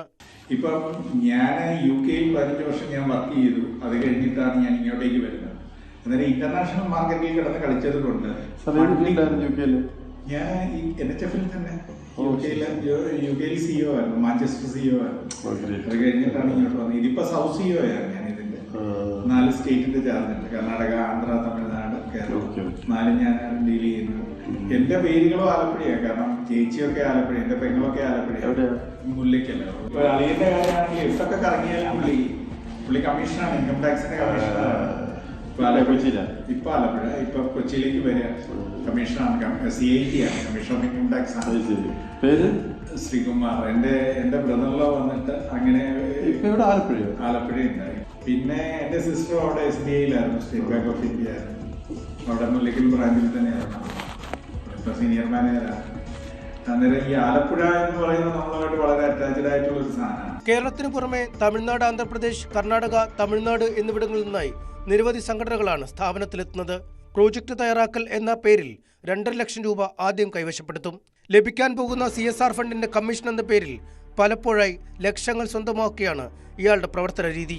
കർണാടകയിലെ മാഗടി വില്ലേജും മറ്റേ സുമംഗലി സേവാ ആശ്രമം എന്ന് പറഞ്ഞുകൊണ്ട് വളരെ 1975-ൽ സ്ഥാപിതമായ NGO ആണ്. അവർക്ക് സ്കൂളും കോളേജും മെഡിക്കൽ സെന്ററും എല്ലാം ഉണ്ട്. അത് ഞങ്ങളുടെ അണ്ടറില്ല. കുറെ കാലം കൊണ്ട് ഞങ്ങളാണ് അത് ഹാൻഡിൽ ചെയ്യുന്നത്. കർണാടകയിലെ ഏറ്റവും വലിയ NGOസിൽ ഒന്നാണ് സുമംഗലി സേവാ ആശ്രമം. അമ്മ തന്നെ മാതാജി എന്ന് ഒരു മാതാജി, KG സുശീലാമ്മ എന്ന് പറഞ്ഞ മാതാജിയാണ് അതിന്റെ ട്രസ്റ്റി. ദീമാപൂർ നമ്മളിപ്പോ പുതിയ പ്രൊജക്ട് അതിന്റെ ആളെ വിളിച്ചു, ഒരു മിനിസ്റ്റർക്ക് വേണ്ടിയാണ്. അവിടുത്തെ ഡെപ്യൂട്ടി ചീഫ് മിനിസ്റ്ററും ഹെൽത്ത് മിനിസ്റ്റർക്ക് വേണ്ടിയുള്ള ഒരു പ്രൊജക്റ്റാണ്. ഇപ്പൊ തന്നെ February 3-ന് അവസാനിക്കുന്ന ഒരു ഫണ്ടിങ് സ്കീമുണ്ട്. നിങ്ങൾ അപ്ലൈ ചെയ്യാൻ പറ്റുന്ന, ഞങ്ങൾ ത്രൂവിൽ തന്നെ ചെയ്യാം. ജർമ്മൻ എംബസിയുമായിട്ട് ഞങ്ങൾ സഹകരിച്ച് ഒരു DAP പ്രോഗ്രാം ചെയ്യുന്നുണ്ട്. സ്മോൾ ഫണ്ട്സ് അല്ലേ? അത്ര, അതായത് മാസം 5 ലക്ഷം വെച്ച് കൊടുത്തോണ്ടിരിക്കും 2 വർഷത്തേക്ക്. 5 ലക്ഷം വെച്ച്. നേരത്തെ ജർമ്മൻ എംബസിയൊക്കെ 2 lakhs മാത്രം കൊടുക്കുള്ളൂ. 5 lakhs ആയി. 5 lakhs വെച്ച് ഓരോ മാസം കൊടുക്കും. അത് DAP ആണ്. ഞങ്ങൾക്ക് കുറെ വർഷം മുന്നേ നെതർലൻഡ് എംബസിയിൽ ഒരു ചെറിയ ഫണ്ട് കിട്ടിയിട്ടുണ്ട്. ആണോ? അല്ല, അത് കുറച്ച് കുഴപ്പമില്ലായിരുന്നു. ഒരിക്കലും 8 ലക്ഷം കിട്ടി, പിന്നെ 13 ലക്ഷം രൂപ കിട്ടി. ആണോ? ബെനിഫിറ്റിയിൽ നിങ്ങളുണ്ടോ? ഇല്ല, ബെനിഫിറ്റിയില്ല. ബെനിഫിറ്റിയിലൊക്കെ നമുക്ക് ഇവരെ ഇൻക്ലൂഡ് ചെയ്യാം. ബെനിഫിറ്റ് ആകുമ്പോൾ നിങ്ങൾക്ക് മാസം ആഴ്ച ഫണ്ട് കയറും. 2 ലക്ഷം 3 ലക്ഷം വെച്ച് കയറിക്കൊണ്ടേയിരിക്കും. അതൊക്കെ ഞങ്ങളുടെ ഓർഗനൈസേഷനാണ് ബെനിഫിറ്റ്. തൃശൂർ ജില്ലയിലെ പ്രശസ്തരായ ഒരു വൈദികന് 1 കോടി രൂപയോളം നഷ്ടപ്പെട്ടതായാണ് വിവരം. വൃക്ക രോഗികൾക്കായുള്ള വൻകിട ഡയാലിസിസ് സെന്റർ നിർമ്മാണത്തിനായി ഫണ്ട് അനുവദിക്കാമെന്ന വ്യാജേനയായിരുന്നു തട്ടിപ്പ്. വിവിധ മതവിഭാഗങ്ങളിൽപ്പെട്ട സന്നദ്ധ സംഘടനകൾക്ക് ഇത്തരത്തിൽ 10 ലക്ഷം മുതൽ 1 കോടി രൂപ വരെയൊക്കെ നഷ്ടപ്പെട്ടിട്ടുണ്ട്. പദ്ധതിക്കായി സമീപിച്ചാൽ പല തവണകളിലായി കറൻസി നോട്ടുകളായാണ് പണം കൈപ്പറ്റുന്നത്. പണം വാങ്ങിയതിന് രസീതോ രേഖയോ നൽകാറുമില്ല.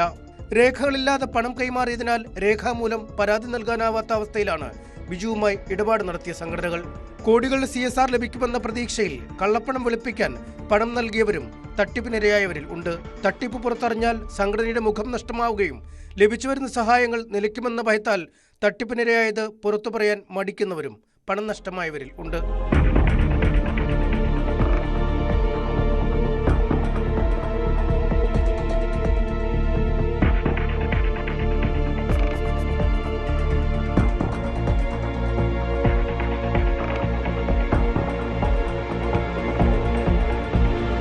തട്ടിപ്പിനിരയായവർ നിയമത്തിന് മുന്നിൽ വരാൻ ഭയക്കുകയാണ്. നൽകിയ പണത്തിന് രേഖകളില്ല. പരാതി പുറത്തു നൽകിയാൽ കള്ളപ്പണം വെളുപ്പിച്ചെന്ന പേരുദോഷം വേറെ. ഈ നിശബ്ദതയാണ് ഇത്തരം തട്ടിപ്പുകാർക്ക് വളമാകുന്നത്. ഇനി നടപടിയെടുക്കേണ്ടത് സർക്കാരാണ്. കൊച്ചിയിൽ നിന്നും MS അനീഷ് കുമാർ, ന്യൂസ് 18. ബലാത്സംഗ കേസിൽ അറസ്റ്റിലായ രാഹുൽ മാങ്കൂട്ടത്തിൽ MLA 3 ദിവസത്തെ പോലീസ് കസ്റ്റഡിയിൽ. രാഹുലിനെ പാലക്കാട് അടക്കമെത്തിച്ച് തെളിവെടുക്കും. 15-ന് വൈകിട്ട് രാഹുലിന്റെ കസ്റ്റഡി കാലാവധി അവസാനിക്കും. അറസ്റ്റ് നിയമവിരുദ്ധമെന്നും കേസെടുത്തത് നടപടിക്രമങ്ങൾ പാലിക്കാതെയാണെന്നും രാഹുലിന്റെ അഭിഭാഷകൻ വാദിച്ചു. ശരണ്യ സ്നേഹജൻ വിവരങ്ങൾ പങ്കുവെക്കുകയാണ്. ശരണ്യ, ജാമ്യമെന്ന രാഹുലിന്റെ മോഹം നടന്നില്ല. പ്രോസിക്യൂഷൻ ഇതുമായി ബന്ധപ്പെട്ട് ചില എതിർവാദങ്ങൾ ഉന്നയിച്ചിരുന്നു. ഇപ്പോൾ കസ്റ്റഡിയിലേക്ക്, തെളിവെടുപ്പിലേക്ക് നീങ്ങുകയാണ് രാഹുൽ.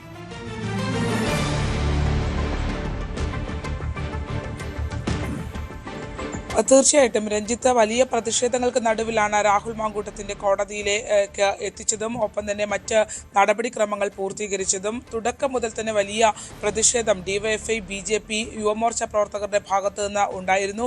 ആദ്യം ഇന്ന് തിരുവല്ലയിലെ തിരുവല്ലയിലെ ആശുപത്രിയിൽ എത്തിച്ച് മെഡിക്കൽ നടപടികൾ പൂർത്തീകരിച്ചു. അതിനുശേഷമാണ് രാഹുലിനെ കോടതിയിലേക്ക്, തിരുവല്ല ഫസ്റ്റ് ക്ലാസ് മജിസ്ട്രേറ്റ് കോടതിയിലേക്ക് എത്തിച്ചത്. പക്ഷേ ആശുപത്രി പരിസരത്ത് വലിയ പ്രതിഷേധം ഉയർന്നു. ഡിവൈഎഫ്ഐ പ്രവർത്തകരുണ്ടായിരുന്നു, BJP, യുവമോർച്ച പ്രവർത്തകരുണ്ടായിരുന്നു. പിന്നീട് ആ പ്രതിഷേധം കോടതിയിലേക്ക് എത്തിക്കും വരെയും വ്യാപിച്ചു. കോടതിക്ക് പുറത്ത് പ്രതിഷേധക്കാർ തടിച്ചുകൂടുന്നൊരു സാഹചര്യമുണ്ടായി. അതിനിടയിലാണ് രാഹുലിനെ കോടതിക്കകത്തേക്ക് കൊണ്ടുപോയത്. പക്ഷേ ഇന്ന് അകത്ത് കോടതി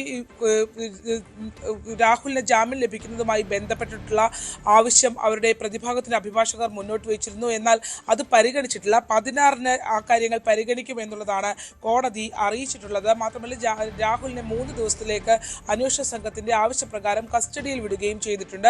അതിൽ തന്നെ ഈ 3 ദിവസത്തെ കസ്റ്റഡി എന്നുള്ളത് 7 ദിവസമായിരുന്നു അന്വേഷണ സംഘം ആവശ്യപ്പെട്ടത്. എന്നാൽ 7 ദിവസത്തെ കസ്റ്റഡി അനുവദിച്ചില്ല, മറിച്ച് 3 ദിവസത്തെ കസ്റ്റഡിയാണ് അനുവദിച്ചിട്ടുള്ളത്. തിരുവല്ലയിലും ഇന്നിപ്പോൾ AR ക്യാമ്പിലേക്കാണ് ഇപ്പോൾ രാഹുലിനെ മാറ്റാൻ പോകുന്നത്. അതിനോടൊപ്പം തന്നെ തിരുവല്ലയിലെ ഹോട്ടൽ, അതായത് ഈ ബലാത്കാരം നടന്നു എന്ന് പറയുന്ന ഹോട്ടലിൽ എത്തിച്ച് അവിടെ തെളിവെടുപ്പുണ്ട്. അതിനുശേഷം പാലക്കാട് എത്തിച്ചും തെളിവെടുപ്പ് നടത്തേണ്ടതുണ്ട് എന്നുള്ളതാണ്. പ്രധാനമായും പ്രോസിക്യൂഷൻ കോടതിയിൽ ഉന്നയിച്ച കാര്യങ്ങൾ, അതായത് രാഹുലുമായി ബന്ധപ്പെട്ട ഇലക്ട്രോണിക് ഗാഡ്ജറ്റുകൾ അടക്കം പിടിച്ചെടുക്കേണ്ടതായുണ്ട്. അതിനകത്ത് ഈ സംഭവങ്ങളുമായി ബന്ധപ്പെട്ട സ്ത്രീകളുടെ സ്വകാര്യ ചിത്രങ്ങൾ അടക്കം അതിനകത്ത് സൂക്ഷിച്ചിട്ടുണ്ട്. അത്തരം കാര്യങ്ങളടക്കം ഈ കേസിൽ നിർണായകമായ തെളിവുകൾ ഇയാളുടെ ഇലക്ട്രോണിക് ഗാഡ്ജറ്റ് അടക്കമുള്ള കാര്യങ്ങളിൽ നിന്ന് പിടിച്ചെടുക്കേണ്ടതായുണ്ട്, അത് ശേഖരിക്കേണ്ടതായുണ്ട്. മാത്രമല്ല തെളിവെടുപ്പടക്കമുള്ള കാര്യങ്ങൾ കേസിൽ നിർണായകമാണ്. അത്തരം കാര്യങ്ങൾ പൂർത്തീകരിക്കേണ്ടതും ഉണ്ട്. അതുകൊണ്ട് തന്നെ കസ്റ്റഡി അപേക്ഷ വേണം എന്നുള്ള ആവശ്യമാണ്. പോലീസ് നടപടിക്രമങ്ങൾ പൂർത്തീകരിച്ചിരുന്നു, അത് ചിത്രീകരിച്ചിരുന്ന അടക്കമുള്ള കാര്യങ്ങൾ പ്രോസിക്യൂഷൻ കോടതിയിൽ അവതരിപ്പിച്ചു. എന്നാൽ പ്രതിഭാഗത്തിന്റെ ഭാഗത്തു നിന്ന് പറഞ്ഞത് ഭരണഘടനാ ലംഘനം നടത്തിയാണ് രാഹുലിനെ അറസ്റ്റ് ചെയ്തത് എന്നുള്ളതാണ് വ്യക്തമാക്കിയത്. കാരണം അവിടെ അറസ്റ്റ് നടക്കുമ്പോൾ പാലിക്കേണ്ട നടപടിക്രമങ്ങൾ രാഹുലിന്റെ കാര്യത്തിൽ പാലിക്കപ്പെട്ടിട്ടില്ല എന്ന് പ്രതിഭാഗം വാദിച്ചു. അതോടൊപ്പം തന്നെ ഈ അറസ്റ്റ് നടത്തുന്ന സമയത്ത് 2 സാക്ഷികൾ വേണമെന്നുണ്ട്. അത്തരം കാര്യങ്ങളടക്കം അവിടെ പാലിക്കപ്പെട്ടിട്ടില്ല എന്നുള്ള കാര്യങ്ങൾ വന്നു. അത്തരം ചില കാര്യങ്ങൾ പ്രതിഭാഗം ചൂണ്ടിക്കാട്ടിയപ്പോൾ അത് സംബന്ധിച്ച ചില ചോദ്യങ്ങളും കോടതി ഉയർത്തി. പക്ഷേ ഏറ്റവും ഒടുവിൽ കോടതി രാഹുലിനെ കസ്റ്റഡിയിൽ വിട്ടുകൊണ്ടുള്ള, അന്വേഷണ സംഘത്തിന് കസ്റ്റഡിയിൽ വിട്ടുകൊണ്ടുള്ള ഉത്തരവ് ഇറക്കുകയായിരുന്നു. 15-ന് ശേഷം 15-ന് വൈകിട്ടോടുകൂടി രാഹുലിനെ വീണ്ടും തിരുവല്ല കോടതിയിൽ ഹാജരാക്കണം. 16-ന് രാഹുലിന്റെ ജാമ്യാപേക്ഷ വീണ്ടും പരിഗണിക്കും എന്നുള്ളതാണ് കോടതി ഇപ്പോൾ അറിയിച്ചിട്ടുള്ളത്. വലിയ പ്രതിഷേധം ഇപ്പോഴും തുടരുകയാണ്. രാഹുലിനെ ഇപ്പോൾ കോടതിക്കകത്ത് നിന്ന് പുറത്തേക്ക് ഇറക്കി AR ക്യാമ്പിലേക്കാണ് കൊണ്ടുപോയിട്ടുള്ളത്. കനത്ത പോലീസ് സന്നാഹമായിരുന്നു കോടതിയുടെ പരിസര പ്രദേശങ്ങളിൽ. ശരണ്യ സ്നേഹജാണ് വിവരങ്ങൾ പങ്കുവച്ചത്. മകരവിളക്കിനായി ശബരിമല ഒരുങ്ങി. നാളെയാണ് മകരവിളക്ക് കാണാൻ കഴിയുന്ന മേഖലകളിലെല്ലാം കൂട്ടത്തോടെ തീർത്ഥാടകർ തമ്പടിക്കുകയാണ്. ഇന്ന് 40,000 പേർക്ക് മാത്രമാണ് ദർശനത്തിന് അനുമതി. കഴിഞ്ഞ ദിവസം 90,000-ലധികം തീർത്ഥാടകർ സന്നിധാനത്തെത്തിയെന്നാണ് പോലീസിന്റെ കണക്ക്. മകരവിളക്കിന് ഒരു ദിവസം മാത്രം ശേഷിക്കെ ശബരിമല സന്നിധാനം തീർത്ഥാടകരാൽ നിറഞ്ഞിരിക്കുകയാണ്. ഞാൻ നിൽക്കുന്നത് പാണ്ടിത്താവളം ഭാഗത്താണ്. നമുക്കിവിടെ കാണാൻ കഴിയും, നോക്കാവുന്ന എല്ലായിടത്തും തന്നെ തീർത്ഥാടകർ ക്യാമ്പ് ചെയ്യുന്ന ഒരു കാഴ്ചയാണ്. 2 ദിവസം മുൻപ് തന്നെ പലരും പല ഭാഗങ്ങളിലായിട്ട് ഷെഡ് കെട്ടി, ഷീറ്റ് കെട്ടുക, അതുപോലെ പർണശാല കെട്ടുന്നതൊക്കെ ചെയ്തിട്ടുണ്ട്. വലിയ തിരക്ക് അനുഭവപ്പെടുന്നു. ഇന്ന് 40,000 പേർക്ക് മാത്രമാണ് സന്നിധാനത്തേക്ക് അനുവാദമുള്ളത്. പക്ഷേ ഇവിടെ എത്തിച്ചേർന്ന തീർത്ഥാടകർ, കഴിഞ്ഞ ദിവസങ്ങളിലേക്ക് എത്തിച്ചേർന്ന തീർത്ഥാടകർ ഇവിടെ തന്നെ തുടരുന്ന ഒരു സാഹചര്യം. 2 ദിവസം മുൻപ് തന്നെ ഈ മകരവിളക്ക് കാണാൻ ഏറ്റവും അധികം സൗകര്യമാർന്ന സ്ഥലങ്ങൾ കേന്ദ്രീകരിച്ച് തീർത്ഥാടകർ ക്യാമ്പ് ചെയ്യുകയാണ് ചെയ്യുന്നത്. ഇവിടെ മുൻപൊക്കെ ഇവർ തന്നെ പാചകം ചെയ്യുന്ന ഒരു സാഹചര്യം ഉണ്ടായിരുന്നെങ്കിൽ ഇത്തവണ ദേവസ്വം ബോർഡ് അതിന് അനുവാദം കൊടുത്തിട്ടില്ല. പകരം ഭക്ഷണം സൗജന്യമായിട്ട് വിതരണം ചെയ്യുകയാണ് ചെയ്തിരിക്കുന്നത്. രാവിലെയും ഉച്ചയ്ക്കുമൊക്കെ സൗജന്യമായിട്ട് ഭക്ഷണവും ശുദ്ധജലവും ഒക്കെ ദേവസ്വം ബോർഡ് ഇവർക്ക് എത്തിച്ചു നൽകുന്നുണ്ട്. വലിയ തിരക്ക് അനുഭവപ്പെടുന്നുണ്ട്. കഴിഞ്ഞ ദിവസത്തേക്കാൾ 1500 പോലീസുകാരായിരുന്നു ഇതുവരെ ഉണ്ടായിരുന്നെങ്കിൽ ഇനിയുള്ള ദിവസങ്ങൾ, അതായത് നാളെയൊക്കെ 2000-ലധികം പോലീസുകാരായിരിക്കും ഇവിടെ സേവനത്തിനുണ്ടാവുക. കൂടുതൽ പോലീസുകാരും RAF ഉദ്യോഗസ്ഥരും ഒക്കെ ഇവിടേക്ക് എത്തിക്കഴിഞ്ഞിരിക്കുന്നു. വലിയ തിരക്ക് അനുഭവപ്പെടുന്ന ഒരു സാഹചര്യം. അതോടൊപ്പം തന്നെ ശബരിമല ക്ഷേത്രത്തിലും ഈ ഒരു മകരവിളക്കിനോടനുബന്ധിച്ചുള്ള ചടങ്ങുകളും പൂർത്തിയാവുകയാണ്. ഇന്നലെ പ്രാസാദ ശുദ്ധിക്രിയ കഴിഞ്ഞു. ഇനി ബിംബശുദ്ധിക്രിയകളും പൂർത്തിയാകുന്നുണ്ട്. നാളെയാണ് മകരവിളക്ക്. നാളെ മകര സംക്രമ പൂജ ഉച്ചയ്ക്ക് 3:08 അപ്പോൾ 3 മണിക്ക് മുമ്പ് നട തുറക്കും. 3:08 മകര സംക്രമ പൂജയ്ക്ക് കവടിയാർ കൊട്ടാരത്തിൽ നിന്ന് കൊണ്ടുവന്ന നെയ്യാണ് അഭിഷേകം ചെയ്യുക. അതിനുശേഷം പിന്നീട് 6 മണിയോടെയാണ് തിരുവാഭരണം സന്നിധാനത്ത് എത്തിച്ചേരുക. തിരുവാഭരണം ചാർത്തിയുള്ള ദീപാരാധന 6:30-ക്കാണ്. അതിനുശേഷമാണ് പൊന്നമ്പലമേടിൽ മകരവിളക്ക് തെളിയുക. അതുവരേക്കും ഈ നാളെ ഉച്ചയ്ക്ക് 1 മണി മുതൽ ഈ ഒരു മകരവിളക്ക് കഴിയുന്നത് വരേക്കും 18-ാം പടിയിലൂടെ തീർത്ഥാടകർക്ക് പ്രവേശനമുണ്ടാകില്ല. ഈ ചടങ്ങുകൾക്ക് ശേഷമായിരിക്കും തീർത്ഥാടകർ പ്രവേശിപ്പിക്കുക. അതുപോലെ തന്നെ 11 മണി മുതൽ പമ്പയിൽ നിന്നും സന്നിധാനത്തേക്കും തീർത്ഥാടകർക്ക് നിയന്ത്രണമുണ്ട്. സമാന നിയന്ത്രണം പുല്ലുമേടിലും ഏർപ്പെടുത്തിയിരിക്കുന്നു. വലിയ തിരക്ക് അനുഭവപ്പെടുന്ന ഒരു സാഹചര്യം തന്നെയാണുള്ളത്. കഴിഞ്ഞ ദിവസങ്ങളെ എത്തിച്ചേർന്ന തീർത്ഥാടകർക്ക് തന്നെ സന്നിധാനത്ത് കാണാവുന്ന ദൂരത്തെല്ലാം തന്നെ ക്യാമ്പ് ചെയ്യുന്ന ഒരു സാഹചര്യം നമുക്കിവിടെ കാണാൻ കഴിയും. ഈ BSNLന്റെ പരിസരത്തൊക്കെ നിറയെ ഷെഡുകൾ കെട്ടി, ഷീറ്റുകൾ കെട്ടിയൊക്കെ തീർത്ഥാടകർ ഇതിനോടകം തന്നെ തമ്പടിച്ചു കഴിഞ്ഞിരിക്കുന്നു. സാധാരണ നടക്കുന്ന വഴിയിലൊക്കെ ഇതുപോലെ കറുത്ത മുണ്ടുകൊണ്ട് ഈ കെട്ടിമറച്ച് താൽക്കാലികമായിട്ട് കിടന്നുറങ്ങാവുന്ന സംവിധാനം ഒരുക്കി. അത്തരത്തിൽ എവിടെ നിന്നാൽ മകരജ്യോതി കാണാം അല്ലെങ്കിൽ മകരവിളക്ക് കാണാമെന്ന് ഇവർക്കറിയാം. അപ്പോൾ അതിന് കേന്ദ്രീകരിച്ച് അതിന് സൗകര്യമാർന്ന ഇടങ്ങളിലൊക്കെ തന്നെ തീർത്ഥാടകരെ കൊണ്ട് നിറഞ്ഞിരിക്കുകയാണ് ശബരിമല. അഖിലോട്ട് പറയ്ക്കൊപ്പം CB Anumod, news 18. പകൽ വാർത്ത പൂർണ്ണമാവുകയാണ്. ഇനി സ്പോട്ട് ലൈവ് കാണാം.